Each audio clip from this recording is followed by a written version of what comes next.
కోనసీమ పేరు వినగానే మనకు గుర్తొచ్చేవి పచ్చటి కొబ్బరి చెట్లు, ప్రశాంతమైన వాతావరణం, ఎవ్వరికీ ఏ లోటు లేదన్నట్టు కనిపించే స్వచ్ఛమైన మనుషులు. కాని రాజోలు దీవిలో వాస్తవ పరిస్థితులు వాటికి భిన్నంగా ఉన్నాయి. గుక్కెడు నీటి కోసం అలమటించే పరిస్థితి రాజోలు నియోజకవర్గంలో ప్రతి గ్రామంలో నెలకొని ఉంది. ఎటు చూసినా త్రాగునీటి కష్టాలు తాండవిస్తున్నాయి. కనీస అవసరాలకు కూడా నీరు దొరకని పరిస్థితి. కిలోమీటర్ల దూరం పయనించి నీటిని కొనుక్కోవలసిన దుస్థితి. మహిళలు కుళాయి కష్టాలు సరేసరి. ప్రభుత్వాలు మారినా ప్రజల తలరాత మారలేదు. నాయకులు మారినా న్యాయం జరగలేదు. డయాలసిస్ రోగులు నానాటికీ పెరిగిపోతున్నారు. వీటికి పరిష్కారం చూపేదెవరు? ప్రజల కష్టాలు తీర్చేదెవరు?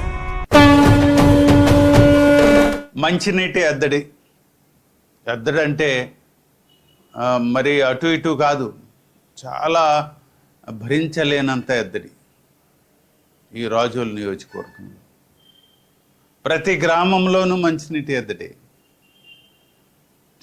తీర ప్రాంత గ్రామాలు చూసినట్టయితే ప్రతి గ్రామంలోనూ 10 రోజులకు ఒకసారి నీళ్ళు వచ్చే పరిస్థితి ఉంది. కరవాక అనే గ్రామంలో ఒక అరగంట వస్తుంది, కేవలం 5 ట్యాపులు, 3000 మంది జనం. ఇలా గొంది ఇంకొక గ్రామం, తీర ప్రాంత గ్రామం, అక్కడ 3 రోజులకు ఒకసారి వస్తుంది. గోతులు తీసుకొని ఆ గోతుల్లో పడతారు నీళ్లు. మహిళలు రోజంతా కూడా ఎదురు చూసే పరిస్థితి. ఇసుకతో నీళ్లు వస్తాయి, ఇసుకని వడబోసి తాగే పరిస్థితి ఉంది ఇక్కడ. ఇట్లా ప్రతి గ్రామంలో కూడా మంచినీటి ఎద్దడి ఉంది. ఒక పక్క గోదావరి జలాలు పుష్కలంగా సముద్రంలో కలిసిపోతుంటే, ఇంకో ప్రక్క కేంద్ర ప్రభుత్వం నిధులు ఇస్తూ ఉంటే రాష్ట్ర ప్రభుత్వం సోద్యం చూస్తూ ఉంది. దీనికి ఒక ప్రాజెక్ట్ కూడా ఉంది ధవళేశ్వరం నుంచి. అక్కడి నుంచి లిఫ్ట్ చేసినట్టయితే వాటరు ఇక్కడ అన్ని గ్రామాలకి పుష్కలంగా నీరు ఇవ్వచ్చు. దీన్ని పక్కకు పెట్టి నిర్లక్ష్యం చేసి ఎక్కడ కూడా ఆ ప్రాజెక్ట్ని కదలనీయకుండా చేసేసారు.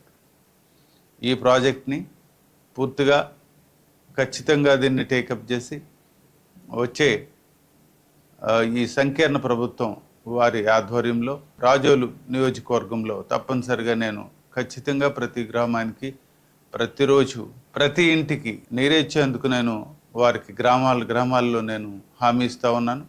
తప్పనిసరిగా నీరు అందరికీ అందజేసి ఒక రకమైన ఈ మంచినీటి కొరతని తీర్చగలనని చెప్పి నేను మీకు అందరికీ హామీ ఇస్తాను.